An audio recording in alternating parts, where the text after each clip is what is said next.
ঢাকা বিশ্ববিদ্যালয় কেন্দ্রীয় ছাত্র সংসদ ডাকসু নির্বাচনের পর পূর্ণাঙ্গ কার্যনির্বাহী পরিষদ নিয়ে প্রথম সভা অনুষ্ঠিত হয়েছে। এতে সভাপতিত্ব করেন ডাকসুর সভাপতি ও বিশ্ববিদ্যালয়ের উপাচার্য ডক্টর নিয়াজ আহমেদ খান।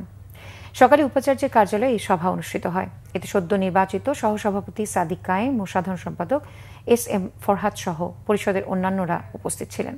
সভা শেষে সাংবাদিকদের সঙ্গে কথা বলেন ডাকসুর ভিপি সাদিক কায়েম।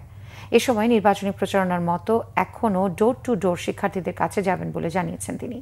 এ সময় ডাকসুর জিএস এস.এম. ফরহাদ বলেন যে যেই মতেরই হোক না কেন সব শিক্ষার্থীদের জন্য কাজ করবেন, তাদের কণ্ঠস্বর হতে চান।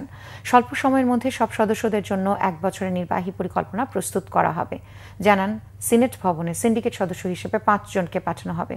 ডাকসুর কোষাধ্যক্ষ কে হবেন তা নিয়ে আলোচনা করা হবে।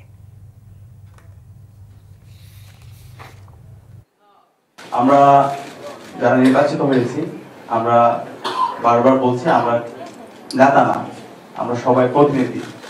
শিক্ষার্থীদের কাজ হচ্ছে আমাদেরকে প্রশ্ন করা, আর আমাদের কাজ হচ্ছে আমরা যে কমিটমেন্টগুলো দিয়েছি সেগুলো বাস্তবায়ন করা। আজকে থেকে আমরা শিক্ষার্থীদের প্রতিনিধি হয়ে যে মতেরই থাকি না কেন, যে দলের যে মতের যে চিন্তার পার্সোনাল যা থাকুক না কেন, আমরা সবকিছু পেছনে রেখে শিক্ষার্থীদের প্রতিনিধিত্ব করে শিক্ষার্থীদের ভয়েসগুলো রেজ করতে চাই।